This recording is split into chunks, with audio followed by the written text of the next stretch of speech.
한국군과 연합훈련이라니 배울 게 뭐가 있겠냐던 20년 경력의 미 해군 특수부대 베테랑들이 한국의 젊은이들에게 무릎을 꿇은 순간이었습니다. 세계 최강 미군의 특수부대 네이비실 출신들조차 경악해하고 말았습니다. 대체 무슨 일이 벌어졌기에 세계 최고라 불리던 미군을 무릎 꿇게 만들었던 것인지 사연 지금 시작하겠습니다. 미 해군 특수부대 네이비실에서 국제연합훈련 조정관이라는 직책을 맡고 있고 저는 제임스 카터라고 합니다. 어릴 때부터 제 안에는 늘 불타오르는 무언가가 있었어요. 제가 태어난 곳은 미국 중서부의 작은 마을이었지만 제 꿈은 그곳을 훨씬 넘어선 세계를 향하고 있었죠. 부모님은 평범한 사람들이었지만 그들의 교육과 가르침은 절대 평범하지 않았어요. 아버지는 정직과 성실을 중요시했어요. 매일 아침 신문을 펼치며 세상 이야기를 전해주시던 아버지의 목소리는 여전히 제 귀에 생생하게 남아있어요. 어머니는 늘 따뜻하고 자상했지만 동시에 냉철한 지혜를 갖고 계셨어요. 제가 넘어질 때마다 제임스, 실패는 끝이 아니야, 시작이야 라고 속삭여주시던 그 말씀이 제 삶의 이정표가 되었죠. 제 성격은 아마 그 두 분의 영향을 고루 받은 것 같아요. 타인을 깊이 이해하려 노력하면서도 필요할 때는 누구보다 단호하게 결정하곤 하죠. 저는 감정적으로 강하면서도 이성적으로 판단할 줄 아는 사람이라는 평가를 들을 때가 많은데 아마도 그것은 제가 겪어온 많은 경험들이 만들어낸 결과라고 생각해요. 학창 시절부터 저는 항상 리더 역할을 맡곤 했어요. 친구들과 프로젝트를 진행하거나 스포츠 경기에 나갈 때 저는 사람들의 의견을 경청하며 방향을 잡아가는 역할을 맡았죠. 그러다 보니 자연스럽게 사람을 이끄는 방법을 배우게 되었어요. 대학에 진학하면서 저는 군인의 길을 선택했어요. 단순히 모험을 즐기고 싶어서가 아니었어요. 제가 가진 성격과 리더십이 최대한 잘 발휘될 수 있는 곳은 바로 군이라는 생각을 했어요. 그래서 세계 최강의 군대인 미합중국 군대에서 제 몸과 마음을 극한까지 밀어붙이며 제가 어디까지 성장할 수 있는지를 알고 싶었어요. 네이비실 훈련은 상상 이상의 고난이었지만 제게는 그것이 곧 삶의 활력이었어요. 찬바람이 뼛속까지 스며드는 새벽 바닷속에서 수백 번의 잠수 훈련을 반복하던 날들, 끝이 보이지 않는 체력 훈련에서 흘린 땀방울들은 저를 한층 더 단단하게 만들어줬죠. 이렇게 성장하는 동안 저는 미군이 세계 최강의 군대라는 자부심을 가지게 되었어요.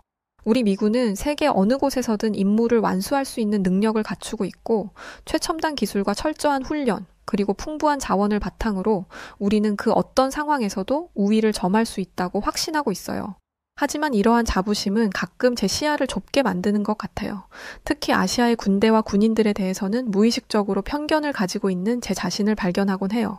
얼마 전 저는 국제훈련에서 한국 군인들과 함께 훈련할 기회가 있었어요. 상부에서 한국과의 훈련은 소중한 기회이기 때문에 장교들 중 지원을 받아서 접수를 한다는 공고가 뜨더군요. 그리고 이상하게도 경쟁률이 2대1을 넘어섰어요. 그들의 모습을 보며 처음엔 속으로 비웃었어요. 저 사람들은 그냥 한국에 놀러 간다는 생각으로 지원하는 거겠지? 하는 생각이 들더군요. 군대에서는 장교들을 위해서 많은 프로그램들이 제공되는데 사실 그 중에서 그냥 예산을 써버리기 위한 외유성 프로그램들도 적지 않거든요. 저는 당연히 한국군에서 배울 게 아무것도 없는데 이렇게 지원을 하는 걸 보니 이 프로그램도 그런 프로그램들 중 하나라고 생각했죠. 대위로 진급한 저는 국제연합훈련 조정관이라는 직책을 맡게 되었어요. 다양한 문화와 배경을 가진 사람들과 함께 협력하고 그 속에서 공통의 목표를 향해 나아가는 일이 제겐 무척 자연스럽게 느껴졌어요. 입대 후 저는 여러 사람들로부터 겸손하면서도 강인한 리더십을 가진 사람이라고 평하곤 했는데 그런 모습 때문에 이 직책이 저에게 주어진 것 같아요. 그런데 한 가지, 저는 소위 말하는 공부머리는 없는 것 같아요. 국제연합훈련 조정관을 맡은 후 다양한 군사적 이론과 지식이 필요하다는 판단 하에 저는 최근 뒤늦게 대학원에 들어가 군사학과에서 국방정책 및 전략 Defense Policy and Strategy를 연구하고 있어요. 하지만 제게는 이 길이 생각보다 험난하게 느껴져요. 머릿속에 들어온 정보들이 복잡한 실타래처럼 얽혀서 풀리지 않을 때가 많더군요. 학문의 세계는 마치 무성한 숲과 같아서 한 발 한 발 내딛는 것이 늘 조심스럽고 어렵게 느껴지곤 했어요. 그러던 차에 저는 얼마 전 상부로부터 새로운 명령을 받았어요. 이번에는 지원을 받아서 접수하는 프로그램이 아니라 한미일 연합훈련에 참여하라는 명령이었죠. 그 소식을 들었을 때 제 마음은 실망으로 가득 찼어요. 한국이라니? 그곳에서 내가 무엇을 배울 수 있을까? 한국은 매번 북한에게 당하기나 하는 그런 나약한 군대에서 내가 도대체 뭘 배울 수 있을까? 하는 생각이 들더군요.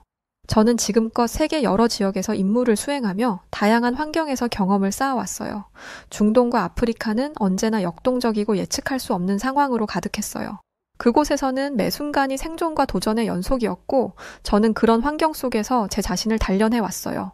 그곳의 척박한 환경과 치열한 군사적 상황 속에서 저는 저의 한계를 넘어서는 것을 배워왔죠. 하지만 한국은 그런 도전의 기회를 제공하지 못할 것 같았어요. 그래서 그곳에서 내가 무엇을 얻을 수 있을까라는 의문이 계속 맴돌았어요. 발령 소식을 전해준 저의 직속 상관 리처드는 저를 조용히 바라보며 이렇게 말했어요.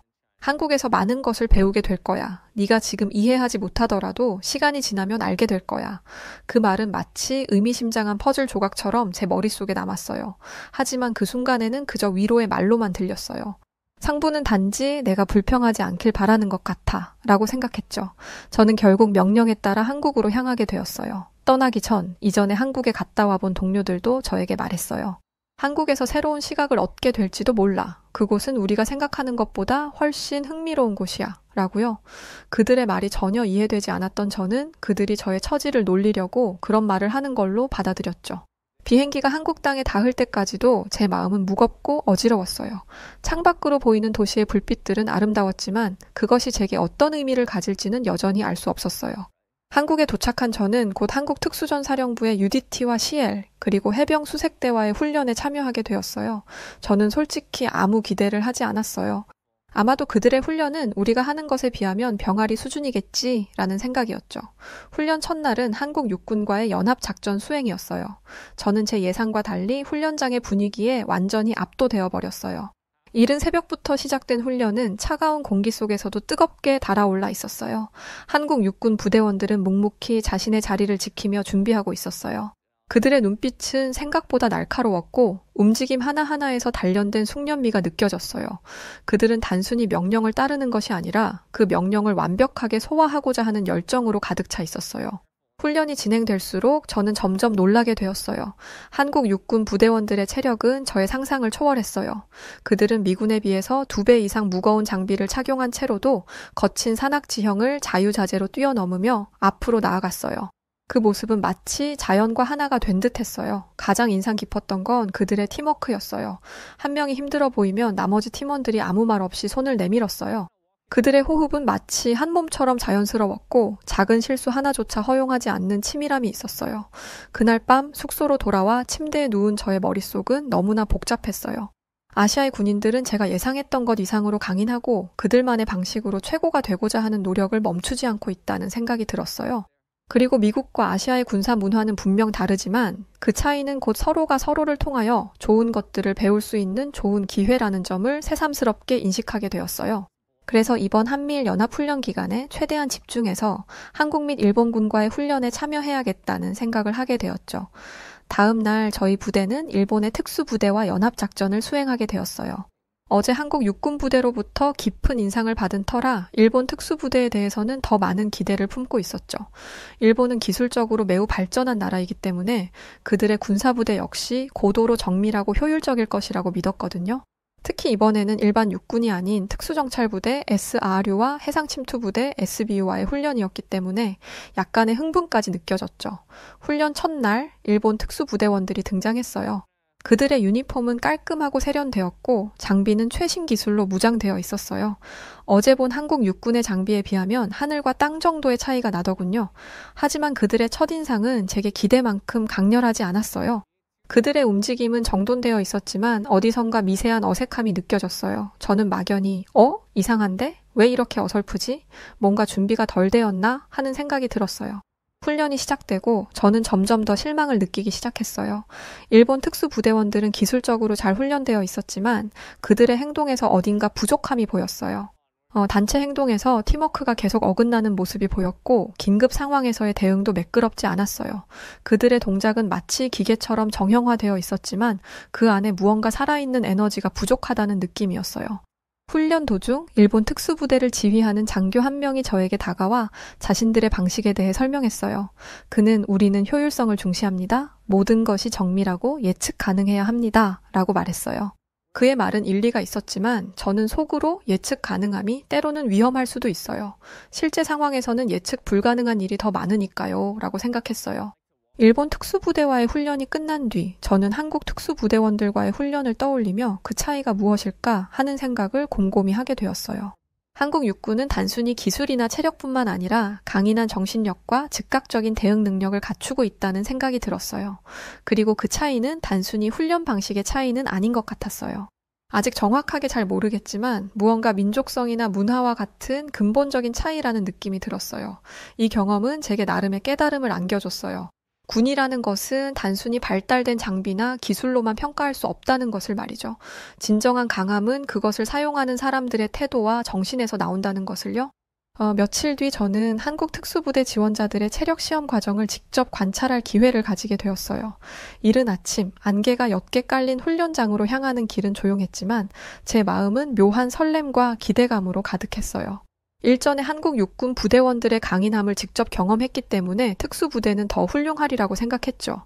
그리고 그것을 직접 확인할 수 있다고 생각하니 가슴이 두근거리더군요.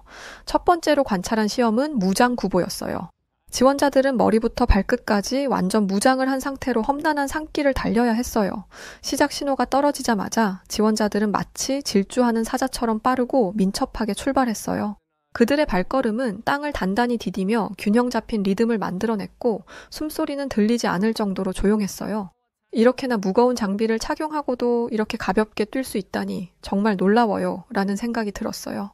솔직히 한국군이 착용하는 장비는 미군에 비해서 너무 무겁기 때문에 미군에 비해서 체격도 작은 한국인이 이 정도의 힘을 발휘할 수 있다는 것이 믿기지 않더군요. 중간 지점에서 한 지원자가 발목을 살짝 접질렸지만 그는 멈추지 않았어요. 땀이 얼굴을 타고 흘러내리며 눈가를 적셨지만 그는 이를 악물고 끝까지 같은 속도를 유지했어요. 그의 얼굴에는 고통과 투지가 공존하는 듯한 강렬한 표정이 엿보였어요. 그 모습을 보며 저는 속으로 저 열정이야말로 한국 특수부대를 이끄는 원동력이겠지요 라고 생각했어요. 결국 그는 끝까지 포기하지 않고 결승점을 통과했고 그 순간 그의 동료들이 열렬한 박수를 보냈어요. 두 번째 시험은 수영장에서 진행된 수중 체력 테스트였어요. 지원자들은 역시 미군이나 일본군에 비해서 무거운 장비를 착용한 채로 일정 거리를 헤엄쳐 나갔어요. 물속에서의 그들은 마치 물고기처럼 자연스러웠어요. 하지만 시간이 지날수록 몇몇 지원자들의 얼굴에는 피로가 스며들기 시작했어요. 그중 한 지원자는 숨을 고르며 잠깐 멈추는 듯 하더군요. 저는 저 지원자가 이제 포기를 선언할 거라고 생각했어요. 저도 미군 내에 수많은 체력 테스트를 받아왔고 다른 대원들의 테스트를 관찰할 기회가 무수히 많았는데 저 정도 상태라면 반드시 포기를 할 정도의 상태라는 확신이 들었거든요. 하지만 그 지원자는 제 예상과 달리 이내 스스로를 다잡고 다시 앞으로 나아갔어요. 그의 동작은 점점 느려졌지만 그 눈빛은 단단하게 빛났어요. 그는 결국 주어진 시간을 넘기지 않고 성공적으로 테스트를 마쳤어요. 그가 물에서 나왔을 때 젖은 머리카락에서 물방울이 뚝뚝 떨어졌고 그의 얼굴에는 기쁨과 안도감이 섞인 표정이 떠올라 있었어요. 저는 그 모습을 보며 정말 희한하네. 어디서 저런 힘이 나오는 걸까 하는 생각이 들더군요. 이 체력 시험 과정을 지켜보며 저는 한국 특수부대 지원자들이 가진 열정과 투지에 대한 경외감마저 들었어요. 살짝 무서웠다고 해야 하나요? 한국 특수부대 지원자들의 열정은 단순히 체력을 시험받는 것이 아니라 그들 스스로를 초월하려는 담대한 도전처럼 느껴졌거든요. 며칠 뒤 저는 훈련 일정상 일본의 오키나와로 가게 되었어요. 일전에 한국 특수부대 지원자들로부터 깊은 인상을 받은 저는 일본의 경우는 어떨까 하는 호기심이 들더군요. 한국 특수부대 지원자들의 훈련을 지켜본 직후였기 때문에 저도 모르게 직접적으로 비교를 하며 보게 되더군요. 처음에는 일본 특수부대 지원자들도 비슷한 열정과 실력을 보여줄 것이라 기대가 있었던 것 같아요. 하지만 시간이 지날수록 그 기대는 실망으로 변해갔어요. 첫 번째 테스트는 산악구보였어요. 지원자들은 가파른 산길을 오르내리며 지구력을 테스트받았어요. 하지만 출발 신호가 떨어지고 얼마 지나지 않아 낙오자가 나오기 시작했어요. 그들은 땀을 줄줄 흘리며 힘겹게 발걸음을 떼었지만 중간 지점도 도달하지 못한 채 멈춰서는 이들이 많았어요. 한 지원자는 숨을 헐떡이며 무릎을 꿇었고 결국 포기하겠다고 열심히 손을 흔들었어요. 더 놀라운 것은 한계 상황에서 우는 지원자들도 10명 가까이 볼 수 있었다는 거예요. 그것도 마치 보란듯이 주저앉아서 훌쩍거리는 지원자도 있더군요. 저는 정말 놀랐어요. 제가 20년 이상 군에서 근무하면서 훈련이나 테스트 도중에 우는 군인을 본 건 처음이었거든요. 그런데 더 충격적이었던 것은 한 명이 포기하자 다른 지원자들 사이에서도 이상한 분위기가 감돌기 시작했다는 거예요. 처음에는 포기자가 나오면 나머지 지원자들이 그를 격려하거나 다시 일으켜 세울 줄 알았어요. 하지만 오히려 반대였어요. 한 명이 포기하는 모습을 보자 주변의 지원자들이 서로 눈치를 보기 시작했어요.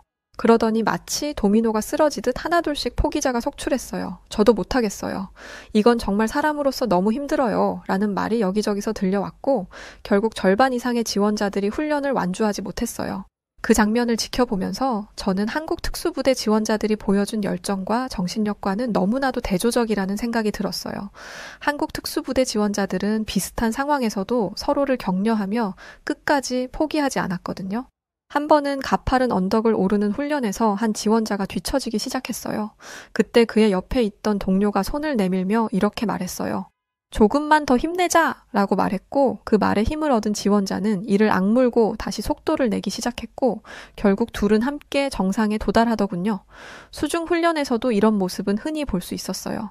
한 지원자가 체력 소진으로 인해 잠시 멈칫했을 때 주변에 있던 동료들이 거친 물살을 가르며 즉시 그의 옆으로 다가가서 괜찮냐고 물으며 할 수 있다고 격려와 응원을 아끼지 않더군요. 그들의 목소리는 단순한 위로를 넘어 진심으로 서로를 믿고 있다는 것이 느껴졌어요. 결국 그 지원자는 다시 힘을 내어 끝까지 테스트를 마칠 수 있었고 그 과정에서 동료들과의 유대감은 더욱 강해졌다는 것이 한눈에도 느껴졌어요. 이러한 장면들은 단순히 훈련의 한 부분이 아니었어요. 그것은 한국의 젊은이들이 가진 정신력과 동료애를 보여주는 강력한 증거였어요. 그들은 다른 젊은이들을 자신을 가로막는 경쟁자가 아니라 함께 목표를 이루기 위한 피를 나눈 형제처럼 서로를 대하고 있었어요. 저는 그들의 모습을 보며 깊은 감명을 받았고 진정한 강함은 신체적인 능력을 넘어 정신력과 팀워크에서 비롯된다는 사실을 다시금 깨달았어요. 두 번째 시험은 물속에서의 체력 테스트였어요. 일본 지원자들은 일정 거리를 헤엄치고 물속에서 생존 기술을 보여주어야 했어요. 그러나 시작부터 그들의 움직임은 불안정했어요. 수영 실력이 뛰어난 이들이 드물었고 몇몇은 물속에서 방향을 잃고 허우적거리는 모습이었어요. 한 지원자는 도저히 못 견디겠다는 표정으로 물 밖으로 나오더니 또 주저앉아서 훌쩍거리며 울기 시작하더군요. 저는 일본 지원자들은 왠지 적응력이나 강인함이 턱없이 부족하고 그건 무언가 정신적인 부분에서 나온 게 아닌가 하는 생각이 들더군요. 특수부대 지원자들답게 겉으로 보기엔 다들 체격도 건장하고 좋았거든요. 그런데 그중 한 지원자는 훈련 중간에 갑자기 장비를 벗어던지고 뛰쳐나갔어요. 그는 숨을 헐떡이며 고개를 절레절레 흔들고는 도저히 못하겠습니다. 그냥 집에 가고 싶어요. 라고 외쳤어요. 그 장면은 훈련장에 있던 모든 사람들에게 충격을 주었어요. 한 지도관이 어린아이 달래듯이 그를 설득하려 했지만 그는 끝내 훈련장으로 돌아오지 않았어요. 저는 그 모습을 보며 이건 단순히 체력의 문제가 아니라 정신력의 차이일지도 몰라 라는 생각이 들었어요. 일본 지원자들 사이에서 보이는 이러한 태도는 경쟁률이 낮아진 결과로 나타난 부정적인 영향 중 하나라고 느껴졌어요. 강인한 정신력과 도전 정신이 없다면 아무리 좋은 체격과 기술이 있더라도 특수부대의 일원이 되기에는 부족하다는 걸 다시금 깨닫게 되었어요. 저는 그날의 경험을 다시 곱씹으며 한국과 일본 특수부대 지원자들 사이의 차이를 생각해 보았어요. 제 생각엔 한국 특수부대 지원자들은 단순히 강한 체력과 기술을 가진 것이 아니라 무언가 평균적인 수준을 넘어서는 열정과 단합력, 그리고 도전을 두려워하지 않는 정신력으로 똘똘 뭉쳐 있다는 생각이 들었어요. 반면에 일본의 지원자들은 형식적인 훈련에는 익숙했지만 실전에서 요구되는 응용력이나 적응력이 턱없이 부족할 뿐만 아니라 정신적으로 미성숙한 상태가 아닌가 하는 생각이 들었어요. 그리고 저는 같은 아시아 국가의 젊은이들인데 왜 이렇게 큰 차이가 발생하는 걸까 하는 궁금증이 맴돌았어요. 아무래도 저는 머리를 쓰는 공부에는 소질이 없어서인지 아무리 생각해도 잘 모르겠더군요. 그런데 얼마 뒤 저의 의문이 자연스럽게 풀리게 되었어요. 한국에 온 후 친분을 맺은 한 장교로부터 놀라운 소식을 들었거든요. 그는 한국 젊은이들의 특수부대 지원율이 항상 10대 1이 넘는다고 하더군요. 저는 깜짝 놀랐죠. 도저히 상상도 할 수 없었던 너무나 엄청난 비율이었으니까요. 이런 상황은 전 세계적으로 유례없는 상황이며 미국만 보더라도 특수부대의 지원율이 3대 1을 넘는 경우가 10년에 한 번 정도밖에 없거든요. 그 중에서도 가장 힘든 해병 수색대의 지원율이 18대 1이라는 사실은 저를 더욱 놀라게 했어요. 뿐만 아니라 과거에는 지원율이 30대 1에 달했다고 하더군요. 이어서 그는 요즘은 지원율이 예전보다 많이 낮아진 편입니다. 인구가 줄어들고 대부분 가정에서 자녀를 한 명만 낳다 보니 부모님들이 자녀가 위험한 직업을 선택하는 것을 꺼려 하시죠. 라고 말하더군요. 그의 말은 한국 사회의 변화를 반영하는 동시에 그럼에도 불구하고 여전히 특수부대를 꿈꾸는 젊은이들이 이렇게나 많다는 사실은 한국 젊은이들의 열정이 얼마나 대단한지를 실감하게 해주었어요. 그 순간 며칠 전에 보았던 한국 특수부대 지원자들의 모습이 머릿속에 오버랩되었어요. 아무리 열악한 상황에서도 절대로 포기하지 않겠다는 결의가 담긴 그 눈빛들이 말이죠. 그리고 그런 상황은 단지 지원자일 개인의 문제가 아니라 함께 지원한 지원자들 모두의 문제라는 생각이 들었어요. 한 지원자가 위기 상황에 처할 때마다 주변의 동료들이 모두 나서서 도와주고 함께 힘을 나누는 모습들이 정말 많이 목격되었거든요. 이처럼 한국 특수부대 지원자들의 열정과 결단력은 단순히 개인의 성공을 넘어서 국가와 공동체를 위한 헌신의 바탕을 두고 있는 것 같다는 생각이 들어요. 미국에서는 개인으로서 군에 대한 자부심이 매우 크지만 한국 젊은이들은 개인의 영광보다는 팀과 국가를 위해 자신의 한계를 뛰어넘고자 하는 정신을 가지고 있었어요. 이 모든 것을 지켜보며 저는 한국 젊은이들의 열정과 헌신에 다시 한번 감동했어요.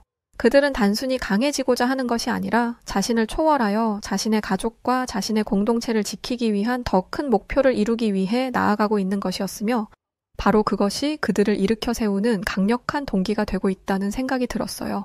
이런 상황에 큰 감동을 받은 저는 일본 젊은이들의 특수부대 지원율을 한번 찾아보았어요. 한국과는 너무나 대조적으로 일본의 특수부대 지원율은 많을 때조차 2대1에 불과하고 지원자가 미달되는 경우도 적지 않다는 사실을 알게 되었어요. 이 두 나라의 차이는 단순한 숫자의 문제가 아니었어요. 그것은 두 나라의 문화와 민족성에서 비롯된 깊은 차이를 반영하고 있는 것 같았어요. 관련 자료를 찾아보니 일본의 경우 안정적인 사회 구조와 개인의 안락함을 중시하는 문화가 특수부대 지원율에도 영향을 미친다고 나오더군요. 하지만 그런 안정에 대한 추구는 필연적으로 도전 정신을 약화시키고 공동체를 위해 희생하려는 마음을 희미하게 만드는 것 같다는 생각이 들더군요. 미국으로 돌아온 저는 여전히 한국과 일본에서의 경험을 곰곰이 되돌아보았어요. 한국 특수부대 지원자들의 강렬한 열정과 헌신, 그리고 일본 특수부대에서 느꼈던 나약함은 저에게 너무나 대조적으로 느껴졌으니까요. 저는 이 두 나라의 극명한 차이를 어떻게 설명할 수 있을지 고민하다가 무릎을 탁 쳤어요. 이 문제를 학위 논문 주제로 선정하면 좋은 평가를 받을 수 있겠다라는 생각이 든 거죠. 저는 당장 책상에 앉아서 컴퓨터를 켜고 문서를 열었어요. 그리고 타자를 쳤죠. 제목은 특수부대 경쟁률이 부대 성과 및 군사력에 미치는 영향, 한국과 일본의 사례 분석이었어요. 연구를 통하여 수많은 자료를 분석하며 저는 한국 특수부대의 지원율과 높은 경쟁률이 그들의 부대 성과에 어떤 영향을 미치는지를 분석했어요. 그 결과 경쟁률이 높다는 것은 단순히 지원자가 많다는 정도의 의미가 아니었어요. 한 사회의 젊은이들이 특수부대에 얼마나 열정을 가지고 헌신하고자 하는지는 그 사회가 가진 역동성과 발전 가능성뿐만 아니라 구체적으로는 부대의 성과에도 직접적인 영향을 미친다는 사실을 알게 되었어요. 특수부대 지원율과 부대의 성과에 대해서는 한 번도 생각해 본 적이 없었는데 이런 사실을 알게 되니 일본이나 미국에 비해서 한국 사회는 너무나 건강한 사회라는 생각이 들었어요. 예를 들어서 한국의 제707 특수임무단의 사례가 대표적이죠. 이 부대는 대한민국 육군의 정예 특수부대로 1974년 창설 이후 국내외에서 다양한 고위험 임무를 성공적으로 수행하며 대한민국 최정예 부대라는 명성을 얻은 부대예요. 외적으로 보이는 그들의 이러한 성공 뒤에는 엄격한 선발 과정과 높은 경쟁률이 있었어요. 더 인상적인 것은 이런 경쟁률은 단순히 우수한 인재를 걸러내는데 그치지 않는다는 점이었어요. 이러한 경쟁률을 돌파하고 입대한 부대원들이 자신의 역할에 엄청난 자부심을 가지고 임무를 완수하게 하는 동력을 가지게 되는 것이었어요. 또 한국 특수전사령부의 선발 과정도 대표적인 사례죠. 이곳에서는 지원 자격과 검증 과정을 엄격히 관리하며 다양한 특수작전을 수행할 수 있는 전문성을 배양하고 있었는데 이들은 단순히 체력이나 기술만으로 지원자들을 평가하는 것이 아니라 지원자들의 정신력과 헌신도 중요한 평가 기준으로 삼고 있었어요. 그럼에도 불구하고 굉장한 경쟁률을 기록하고 있다는 거예요. 그러니까 지원자들은 애시당초 자기만 뛰어나야 되는 것이 아니라 팀의 성적이 중요하다는 것을 잘 알면서도 자발적으로 지원한다는 거였죠. 그러니까 한국의 젊은이들은 지원 전부터 팀을 위한 헌신이라는 덕목을 자신도 모르는 사이 가슴 깊이 가지고 있고 그것이 강한 동기가 되어 오히려 특수부대에 더 많은 지원을 하게 된다는 사실이죠. 솔직히 미국에서 나고 자란 제 입장에서는 이런 한국 젊은이들의 정신이 잘 이해되지 않았어요. 저라면 도저히 그런 부담을 안으면서까지 지원을 하지 않았을 것 같거든요. 저 역시 네이비실에 지원할 때 저 자신의 체력이나 정신력에 대한 믿음이 있었고 나는 잘 할 수 있고 더 나아가 나만 잘해서 통과하면 된다는 생각을 했지. 내가 팀의 일원으로서 팀과 함께 역량을 발휘해야 한다는 생각은 전혀 한 적이 없거든요. 반면 일본 자위대의 경우 일반군은 물론 특수부대 지원율이 낮아지면서 경쟁이 느슨해지고 이는 곧 부대의 정신력과 단합력에도 영향을 미치고 그것은 결국 부대 성과에 있어서 악영향을 미친다는 사실을 알게 되었어요. 한 예로 지난 2020년에 일본 자위대의 특수작전부대가 국제연합훈련에서 미군과 협력작전을 수행하던 중 예측하지 못한 환경 변화에 제대로 대응하지 못해 작전이 실패로 끝난 사례가 있었어요. 당시 일본 부대는 험준한 지형에서 기동작전을 펼쳐야 했지만 체력 부족과 불완전한 팀워크로 인해 목표 지점에 제 시간에 도달하지 못했죠. 이러한 사례들은 일본의 특수부대가 지원율 저하로 인해 경쟁이 약화되고 이로 인해 부대원들의 역량과 단합력이 저하되고 있음을 보여줬어요. 이 역시 한 나라에서 그 나라 젊은이들의 지원자의 숫자가 부대 성과에 실질적인 영향을 미친다는 분명한 증거로 나타나고 있는 거죠. 이처럼 한국에서의 경험을 바탕으로 보고서를 작성하면서 저는 한국 젊은이들의 우수성에 대해 깊이 감탄하지 않을 수 없었어요. 한국에서 보낸 시간 동안 저는 단순히 군사적 기술 이상의 것들을 배웠어요. 한국 젊은이들의 열정과 헌신, 그리고 나라를 위한 사명감은 명확한 숫자로 증명되고 있었으니까요. 한국이 지금 노령화가 빠르게 진행되고는 있지만 이런 젊은이들이 있는 한 앞으로도 꾸준하고 안정적으로 발전해 나가리라는 확신까지 들었어요. 한국에서의 시간을 정리하며 저는 이 나라의 젊은이들이 앞으로도 그들의 열정과 헌신으로 더 큰 성과를 만들어낼 것이라고 믿어 의심치 않아요. 그들의 이야기는 단순히 과거의 기록이 아니라 앞으로도 계속될 위대한 여정이 될 것임을 확신해요. 이 모든 것들을 배우고 느끼게 해준 한국에 대해 깊이 감사하며 특히 한국 젊은이들의 건투를 빌며 이 사연을 마칩니다. 학문적으로 우수한 대학들이 모여있는 그룹 미국 동부의 아이비 리그. 프린스턴 대학 캠퍼스에서 한국 출신 라이언 씨와 중국인 왕쥐한 씨가 대립하며 언쟁을 펼치고 있습니다. 그 모습에 하나둘 사람들이 모여들기 시작했고 이윽고 캠퍼스에 수많은 인종과 다양한 해외 각국의 학생들이 주위를 둘러싸 두 국가 간의 대립을 흥미진진하게 지켜보게 되는데요. 주변 사람들은 두 사람의 대립 끝에 알게 된 진실에 믿기 힘들어하는 표정을 짓더니 이내 박수치며 환호하기 시작합니다. 대체 프린스턴 캠퍼스에서는 무슨 일이 벌어졌던 것일까요? 오늘 사연 시작합니다. 안녕하세요. 저는 미국 동부에 살고 있는 마이클 스펜서라고 합니다. 저는 아이비 리그에서 문화 인류학 박사 과정을 밟고 있는데요. 최근 저에게는 고민거리가 하나 생겼습니다. 제게는 대만에서 유학 온 여자친구가 있는데 요즘 그녀가 박사 학위 받는 것을 포기하고 대만으로 돌아가야 하나 하는 고민을 하고 있거든요. 여자친구의 말을 들어보니 최근 들어 중국이 대만을 집어삼키려는 야욕을 노골적으로 드러내고 있다고 하더군요. 중국은 원래도 하나의 중국이라는 슬로건을 내세우며 대만을 흡수할 기회를 호시탐탐 노리고 있었는데 실제로 미국 정보기관과 군 당국은 최근 중국군이 수상한 동향을 보이고 있다면서 수년 내에 대만을 군사적으로 침공할 가능성이 높다는 보고서를 쏟아내는 중이었고 CIA 국장 윌리엄 번스는 시진핑 중국 국가주석이 2027년까지 대만 침공을 준비할 것을 인민해방군에 지시했다는 정보를 발표하기도 했더군요. 저는 우울해하는 여자친구가 얼른 기운을 차릴 수 있도록 위로해야겠다는 생각에 프린스턴 캠퍼스에서 따뜻한 커피를 주며 여자친구를 달랬습니다. 그리고 이렇게 말했어요. 너무 걱정하지 마. 미국과 중국은 원래 사이가 별로 좋지 않으니 실제보다 과장된 뉴스들이 발표된 것일 거야. 사실 저는 중국이 대만을 상대로 전쟁을 일으킨다는 것이 잘 이해가 되지 않았답니다. 북격을 실추시키면서까지 중국이 과연 대만을 침공할까? 저는 그렇지 않을 거라고 생각했죠. 하지만 여자친구의 생각은 전혀 달랐어요. 중국은 원래 남의 눈치를 보지 않는 아나무인 국가라면서 욕심나는 것이 있으면 체면이고 뭐고 무조건 갖고 보는 것이 그들의 습성이라고 했죠. 그러면서 홍콩을 예로 들더군요. 홍콩은 여러 역사적 이유로 인해 100년이라는 긴 시간 동안 영국의 시료 지배를 받다가 다시 중국에 반환된 지역인 만큼 중국 본토와 사상과 가치관이 큰 차이를 보이는 곳이었는데 중국 정부는 이를 용납하지 않았고 그 때문에 많은 홍콩인들이 탄압을 당하고 있다고요. 실제로 시진핑과 중국 정부를 비판하는 홍콩의 작가나 언론인들이 실종되는 사건이 있었는데 알고 보니 이들은 중국 경찰에게 잡혀갔던 것이라고요. 그 말을 들은 저는 등에 소름이 쫙 돋았죠. 그런 일은 표현의 자유를 중시하는 미국에서는 상상도 할 수 없는 일이니까요. 대만은 경제적으로도 정치적으로도 자유로운 국가인데 그런 국가에서 살다가 타의에 의해 하루아침에 중국인이 될 수도 있다는 게 너무 두렵다고요. 그때 갑자기 커다란 야유 소리가 들려오더군요. 깜짝 놀란 저와 여자친구가 소리의 출처를 찾아 두리번거리는데 이내 멀지 않은 곳에 앉아있는 한 무리의 중국인들이 눈에 들어왔습니다. 저는 저희에게 야유를 보내는 그 중국인들을 향해 지금 뭐 하는 짓이냐고 소리쳤죠. 그러자 그 무리 중 한 명이 자리에서 일어나더니 선명하게 비웃음을 흘리며 저희에게 다가오더군요. 그가 저희에게 다가오기 시작하자 여자친구는 저를 향해 작게 속삭였어요. 그는 왕쥐안이라는 이름의 중국인으로 여자친구와 같이 정치외교학 박사 학위를 준비 중인 학생이라고 했죠.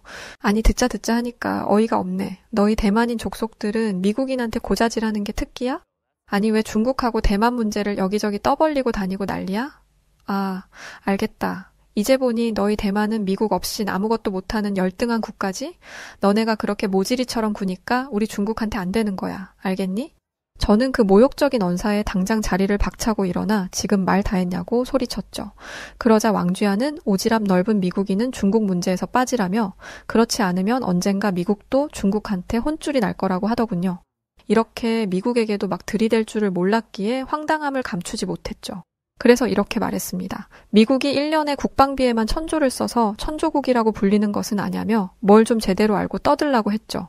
그러자 왕쥐안은 낄낄거리고 웃더니 이렇게 말하더군요. 미국인들은 아직도 옛날의 영광에 취해 있다니까?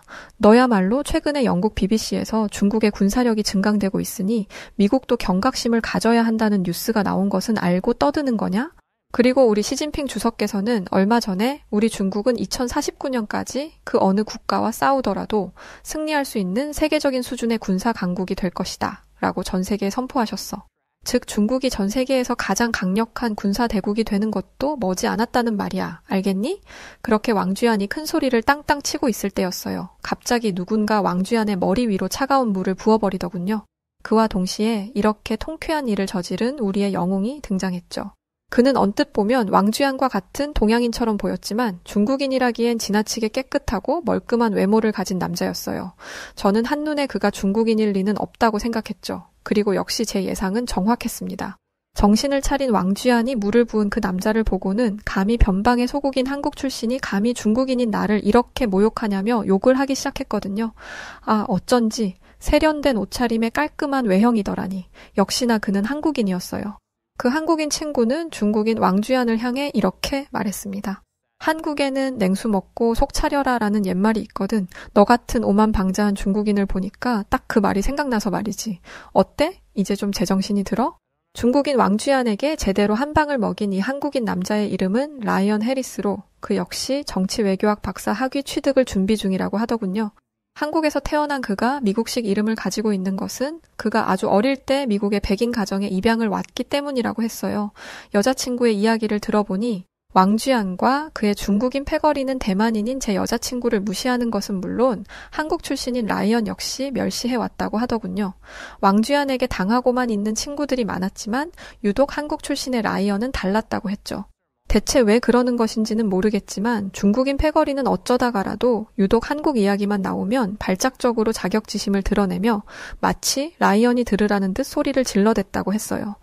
며칠 전에는 한국 출신 라이언이 점심에 김치볶음밥을 먹었는데 그 중국인 패거리가 그것을 보더니 왜 한국인들은 자꾸만 중국 문화를 훔쳐가려고 하냐며 김치의 기원이 중국의 파오차이라는 채소 절임이라고 했다더군요. 근거 없는 자신감으로 똘똘 뭉친 중국인 왕쥐안은 오늘도 여기저기 시비를 걸고 다닌 것이고 결국 이렇게 한국 출신 라이언과 물리적인 충돌까지 일어나게 된 것이었죠. 난데없이 물벼락을 맞은 왕쥐안은 당장이라도 폭발할 듯 얼굴이 울그락불그락했어요. 왕쥐안은 으드득 이를 갈며 라이언에게 이렇게 말했죠. 중국이 마음만 먹으면 1시간 안에 지구에서 사라질 코딱지만큼 작은 나라 출신 주제에 감히 위대한 중국인인 나를 건드려? 두고 봐. 나중에 북한과 남한의 전쟁이 나면 결국 한국은 중국에게 흡수당할 테니. 왕쥐안의 말은 분명 재수없고 오만방자하기 그지없었지만 일면 맞는 것 같기도 했어요. 사실 따지고 보면 한국은 북한 때문에 중국과 군사적인 충돌이 일어날 가능성이 굉장히 높은 나라기는 하잖아요. 북한이 전쟁을 일으킨다고 해도 혹은 어떤 경제적인 이유로 스스로 자멸한다고 해도 중국은 군대를 끌고 한국 정세에 반드시 개입할 것이고 그렇게 되면 거대한 규모의 중국군을 맞아 한국이 어떻게 될지 아무도 모르는 일이니까요. 왕쥐안의 말대로 어쩌면 한국은 7억 명이 넘는 중국군의 군화에 짓밟히게 될 수도 있는 거죠. 그런데 한국 출신 라이언은 그런 왕쥐안의 말이 가소롭다는 듯 얼굴에 미소까지 지으며 그의 말을 하나하나 받아치기 시작했어요. 너 아까 시진핑 주석이 중국은 2049년까지 그 어느 국가와 싸우더라도 승리할 수 있는 세계적인 수준의 군사 강국이 될 것이다 라고 선포했다고 했지? 야, 이 멍청아, 넌 그걸 자랑이라고 떠들고 있냐? 그건 다시 말하면 2049년까지는 중국이 군사 강국이 아니라는 뜻 아냐? 라이언의 말에 왕쥐안은 엄청난 충격을 받은 듯 얼굴이 새빨개지더군요. 하지만 꼴의 자존심은 있는지 여전히 자신의 뜻을 굽히지는 않았어요. 중국은 지금도 세계 3위 군사 강국이거든. 반면에 한국 따위는 고작 5위에 불과하지. 게다가 우리 중국은 육군 병력만 해도 100만 명이 넘어. 알겠니? 그런데 한국은 어때? 중국군의 절반도 안 되지 않나? 겨우 그 정도 병력으로 우리 중국을 어떻게 상대할 건데? 그렇게 말하며 왕쥐안은 의기양양하게 웃어 보였죠. 거기에 더해 왕쥐안과 함께 있던 중국 패거리까지 동조하면서 신이 났는지 박수를 치며 왕쥐안의 말에 환호하더군요. 저와 제 여자친구는 한국 출신 라이언이 이 말에는 어쩌지 못할 것 같아서 걱정했었는데 그건 저와 제 여자친구의 오지랖에 불과했어요. 왜냐면 라이언은 여전히 여유롭게 웃고 있었거든요. 오히려 라이언은 이 상황을 재미있어 하는 것 같아 보였죠. 이윽고 라이언의 반격이 시작되었고 이후에 왕쥐안과 함께 있던 모두는 경악을 금치 못하게 되었답니다. 군인의 수가 많다고 전쟁에서 압도적으로 이길 거라는 건 대체 어떤 무식한 머리에서 나온 생각이야? 아니 햇병아리가 아무리 많이 모였다고 한들 독수리 한 마리를 상대할 수 있다고 생각해? 라이언의 말을 들은 왕쥐안은 마치 얼음이 된 듯 그 자리에 얼어붙어 버렸죠. 그러거나 말거나 라이언의 참 교육은 계속되었어요. 라이언은 중국군이 대군이라는 것을 인정하고 장기적으로 봤을 때 소규모 군대에 비해 대규모 군대가 유리한 점이 많다는 것도 인정했어요. 하지만 그것은 대규모 군대에게 적절한 무기가 주어졌을 경우라고 못을 박았죠. 하지만 중국은 덩치만 부풀렸을 뿐 사실은 최첨단 무기를 갖추지 못한 속빈 강정에 불과했고 반면에 한국은 중국에 비해 규모는 작을지언정 내실을 탄탄하게 갖추고 있다고 했어요. 그러면서 라이언은 한국의 공군과 중국의 공군을 비교하기 시작했습니다. 먼저 중국은 2007년부터 제11이라는 중국제 전투기를 양산하기 시작하며 강한 공군을 표방하기 시작했는데 엄밀히 말해 이 전투기는 중국제라고 할 수 없는 것이라고 했어요. 왜냐하면 중국은 이 전투기를 만들 때 예전 소련의 전투기인 Su-27에 외형을 그대로 복사, 붙여넣기 했기 때문이죠. 중국의 또 다른 전투기 J-20은 중국이 최초로 개발했다던 스텔스 전투기인데 이 전투기 역시 미국 공군 F-117 스텔스 전투기를 불법으로 복제하여 만든 것이라고 전문가들은 말하기도 했죠.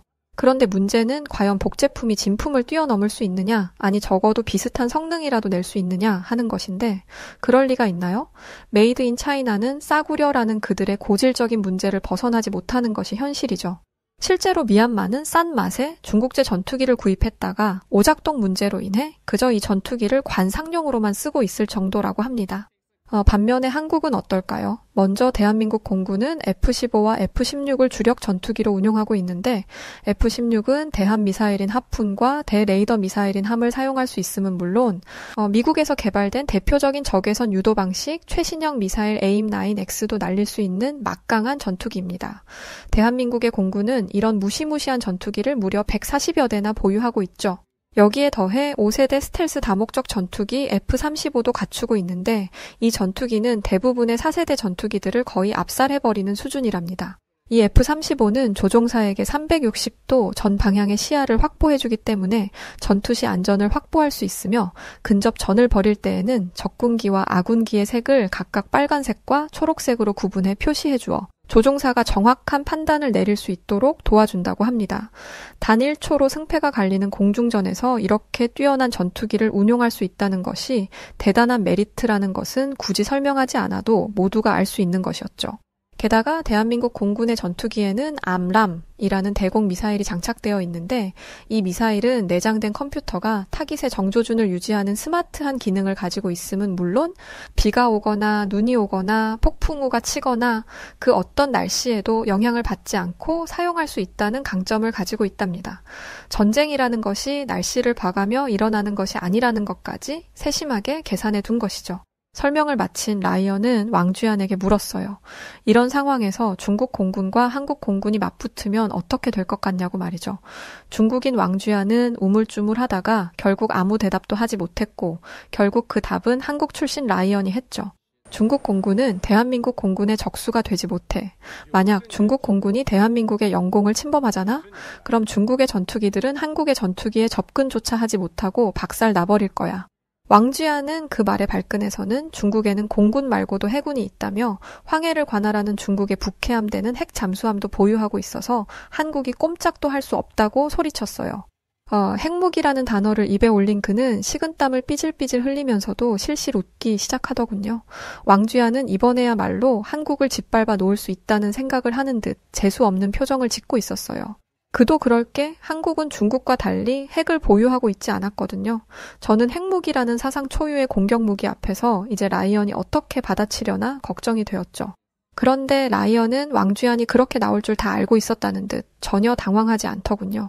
오히려 라이언은 또 그렇게 어리석은 소리를 하냐는 표정을 지으며 중국인 왕쥐안을 한심하게 바라보고 있었죠. 왕쥐안은 대체 왜 자신을 그렇게 무시하는 눈빛으로 바라보냐고 꽥 소리를 질렀고 라이언은 한숨을 쉬며 설명을 시작했어요. 먼저 라이언은 중국이 정말로 한국을 향해 핵무기를 발사할 것이라고 생각하냐고 물었어요.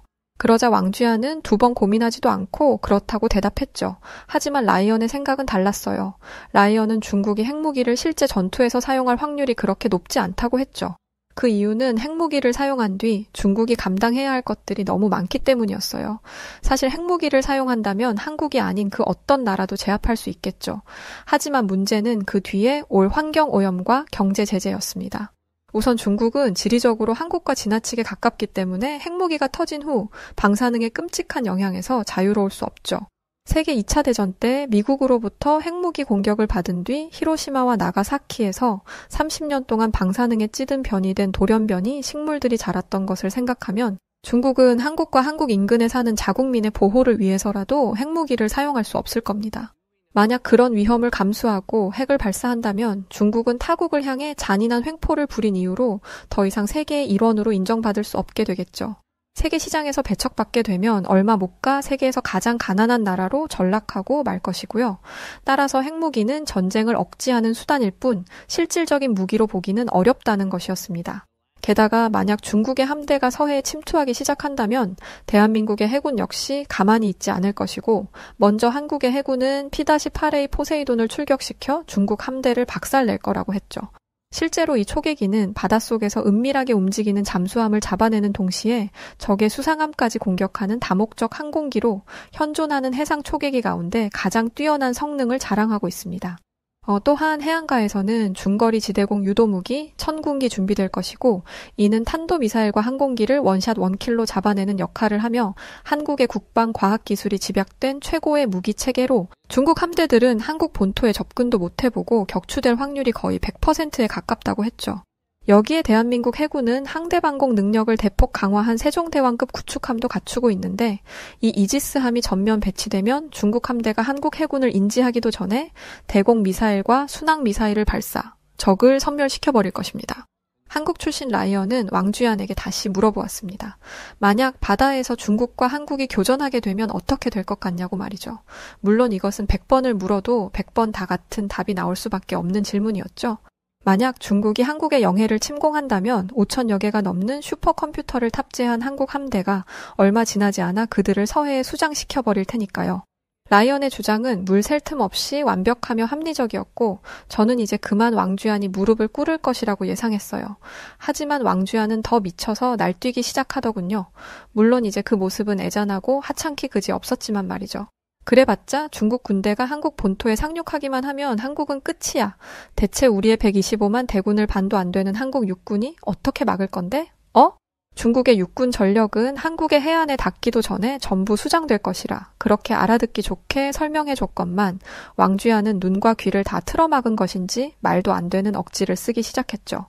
라이언은 그런 왕쥐안이 불쌍했는지 만약 중국의 육군이 한국 해군의 방어를 운 좋게 모두 피한 뒤 한국 본토에 가까이 접근한다면 무슨 일이 벌어지는지 설명해주기 시작했어요. 야, 이 멍충아, 왕쥐안 너가 간과하고 있는 게 두 가지 있는데 뭔지 알아? 하나는 한국의 지형과 조수간만의 차이야. 한국의 바닷속 지형과 조수간만의 차는 워낙 복잡하고 정교해서 그 자체로 지뢰밭이라고도 하거든? 중국 함선이 한국 해안가에 가까이 왔을 때쯤에는 이미 한국 해군과 공군의 고성능 레이더 공격으로 만신창이가 된 후일 것이고 그런 상태로는 천혜의 요새인 대한민국의 해안에 절대 상륙할 수 없어. 라이언의 말을 들으니 한국인뿐만 아니라 한국의 국토와 바다까지 한국을 지킨다는 사실은 어쩐지 한국이라는 나라를 침범 불가한 신성한 영역으로 느껴지게 했죠. 왕쥐안은 그게 불쾌했는지 입술을 짓씹더군요. 그러거나 말거나 라이언은 왕쥐안이 간과한 다른 하나가 무엇인지 이어서 설명하기 시작했어요. 그건 바로 대한민국 육군의 어마어마한 능력이었죠. 왕쥐안은 한국의 육군이 중국 육군의 절반밖에 되지 않는다고 코웃음 쳤지만 사실 한국은 상비군 말고도 예비군이라는 전력이 있었거든요. 실제로 예비군까지 더하면 대한민국 육군은 무려 300만이라는 숫자에 다다르게 됩니다. 게다가 한국인들은 뛰어난 지능과 센스를 가진 것으로 유명한 민족이잖아요. 300만의 대군이 각각 훌륭한 두뇌와 압도적인 전투 센스를 갖추고 있다고 생각해보세요. 와, 저는 상상해보는 것만으로도 맨몸으로 맹수를 만난 듯 소름이 쫙 끼치더라고요. 그런데 진짜 무서운 것은 바로 여기서부터입니다. 알고 보니 한국이 이렇게 강력한 군사대국이 된 것은 그리 오래된 일이 아니라더군요. 100년 전만 하더라도 한국은 힘없고 가난한 나라여서 제대로 한번 싸워보지도 못하고 일본에게 삼켜진 역사가 있다고 했어요. 그런데 그렇게 볼품없던 약소국이 100년 만에 세계 군사 강국 5위라는 말도 안 되는 성장을 이룩한 것이죠.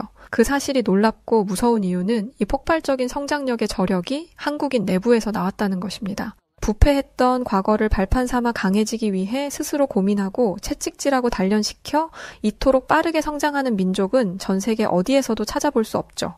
반면에 중국은 어떤가요? 그토록 광활한 영토와 유구한 역사, 수많은 인구를 가지고 중국인들이 지금 하고 있는 것이란 고작 자신들이 이 세상의 중심이라는 중화사상에 도취된 것밖에 없죠.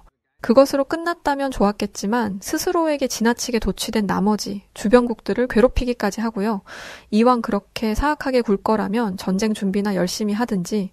진짜 웃기게도 중국군의 수뇌부에서는 전투기 연료에 물을 섞는 등의 정말 상상도 할 수 없는 말도 안 되는 비리를 저지르기까지 하죠. 이야기가 여기까지 흐르자 더 이상 중국군의 위용을 뽐낼 수는 없었는지 아니면 무조건 우기기만 하면 장땡이라는 역겨운 중국 문화 때문인지 왕쥐안은 이제 역사적인 사건을 꺼내며 한국을 깎아내리기 시작하더군요. 아, 몰라. 어쨌든 중국이 한국보다 위대하고 대단한 국가인 것은 부정할 수 없는 사실이야. 예전부터 조선은 우리 중국을 형님으로 모셨고 또 조선의 왕이 청나라의 황제에게 살려달라고 무릎 꿇고 빈 적도 있다고. 그러자 라이언은 왕쥐안이 무식하면은 정말 치가 떨린다며 한국의 전쟁사에 대해 이야기해주기 시작했어요. 그 중에서 제일 흥미로웠던 것은 고구려와 수나라라는 중국의 고대 국가 사이에 있었던 전쟁 이야기였는데 수나라는 중국의 조상답게 100만 대군을 이끌고 고구려를 침공했다고 하더군요. 그런데 고구려는 이 말도 안 되는 대군을 맞아 항복하거나 물러서지 않고 자연 지형을 이용해 영리한 승리를 이끌어냈어요. 그 결과 수나라는 역사의 저 너머로 사라져버렸죠.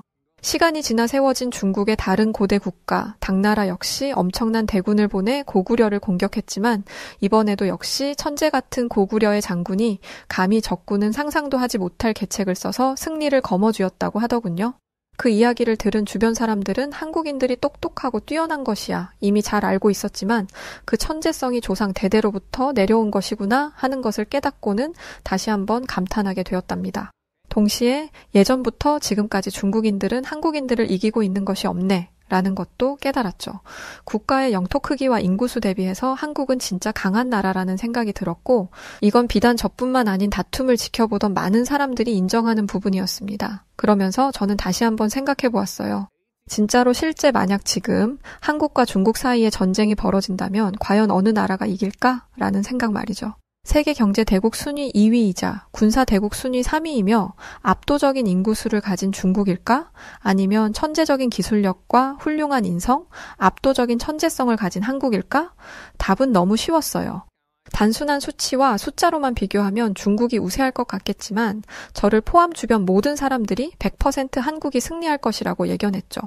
왜냐하면 전쟁은 단순히 물리적으로 치고받는 싸움이 아니거든요. 결국 전쟁이라는 것 역시 아주 복잡하고 미묘하고 사소한 것에 의해 좌우되는 사람의 일이죠. 우선 중국인들은 기본적인 인성이 덜 된 반면 한국인들은 특유의 매력으로 주변 사람들을 끌어들이죠. 만약 한국과 중국이 싸우게 된다면, 그래서 만에 하나 한국이 중국에게 밀리게 된다면 한국의 우방국들이 가만히 있을까요? 절대 아니겠죠. 우선 우리나라인 미국부터도 두 팔 걷고 한국을 돕기 위해 나설 겁니다. 반면에 중국은 여기저기 끝도 없는 적이 있는 국가죠. 중국이 치명적인 위기에 몰리면 중국의 탄압을 받는 소수민족이나 주변국이 중국을 도울 일은 절대로 없을 것이 확실했죠. 저는 그것만으로도 게임은 끝이라고 봅니다. 왕쥐아는 아무리 해도 한국을 이기지 못하겠는 걸 깨달았는지 자신의 패거리를 향해 뭐라고 중국말을 하더니 자리를 피해 달아나듯 가버리더군요. 그러자 주변에 있던 모든 사람들이 한 명도 빠지지 않고 한국 출신 라이언을 마치 영웅처럼 바라보며 큰 소리로 박수를 치고 환호해 주었어요.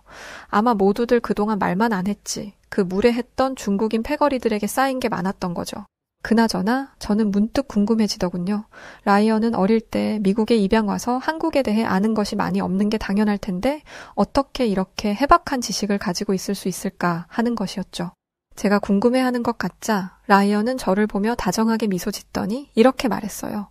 사실 나를 입양해 주신 가족, 우리 할아버지가 젊은 시절에 한국 전쟁에 참전하셨던 미군이셨어. 할아버지는 한국이라는 나라에 대해 잘 모르셨지만 나라를 지키겠다는 한국 군인들의 진심 어린 마음, 그리고 강한 정신력, 뛰어난 지적 능력을 보고 감탄했었다고 하셨어. 한국 전쟁이 끝난 뒤 미국에 돌아오고 나서도 모든 면에서 성실하고 훌륭했던 한국인들을 떠올리며 할아버지 역시 열심히 사셨고 그 시절이 좋은 인연이 되어서 사고로 부모를 잃고 나라 돌봄센터에 있던 한국 아이였던 나를 우리 부모님이 입양하는 것에 힘을 실어주셨다고 하셨어. 할아버지는 늘 나에게 한국에 대해서 칭찬하셨어. 비록 사고로 부모를 잃고 미국이라는 먼 나라에 와 있지만 한국인의 피를 가지고 있음을 자랑스럽게 생각하라고 해주셨어. 그 영향으로 나는 미국에 살지만 한국인의 피를 가진 사람으로서 한국에 대해 많은 공부를 했고 지금은 누구보다 많이 알고 있다고 자부할 수 있어. 라이언의 말에 한국과 미국 또 과거와 현재를 가로지르는 이야기를 들으며 우리는 모두 엄청난 감동을 받았습니다. 한국의 속담 중에 콩 심은 데 콩 나고 팥 심은 데 팥 난다는 말이 있다던데 훌륭한 미국인 할아버지 밑에서 훌륭한 한국인 손자가 자란 것 같다는 생각이 들었답니다. 이렇게 우리 미국과 한국은 서로 사이가 좋은데 저 중국인들은 왜 미국까지 와서 저 난리를 쳐대는 것인지 정말 다시 생각해도 이해가 가질 않네요. 물론 중국인이라고 해서 다 왕쥐양 같은 놈들만 있는 것은 아니겠지만 앞으로도 저런 나쁜 놈들에 대항해서 한국과 미국의 우정이 영원하기를 바랍니다. 더불어 사이 좋은 한국과 미국을 보며 중국인들이 정신 좀 차리고 주변국을 괴롭히지 않기를 바라고요. 그럼 이만 저의 긴 이야기를 마칠게요. 인상 깊었던 라이언은 지금 저의 가장 친한 친구이고 함께 행복한 시간을 보내고 있습니다. 그럼 한국인 여러분들 늘 건강하시고 안녕히 계세요. 네, 오늘 사연은 여기까지입니다. 와, 진짜 라이언 씨의 한국에 대한 지식이 정말 많으신 것 같네요. 중국인 왕쥐안과 그 패거리들을 단숨에 입 다물게 해버리고 진짜 멋지십니다. 사연 보내주신 마이클 스펜서 씨에게도 정말 감사드립니다. 자, 그럼 오늘 사연 어떻게 들으셨나요? 오늘 사연이 재미있으셨다면 구독, 좋아요, 알림 설정 부탁드리고요. 그럼 지금까지 다양한 해외 사연들을 소개해드리는 여우튜브 송은지였습니다. 끝까지 시청해주신 분들 모두 진심으로 감사드리고요. 더 좋은 내용으로 찾아뵙겠습니다. 고맙습니다. 당신만의 유튜브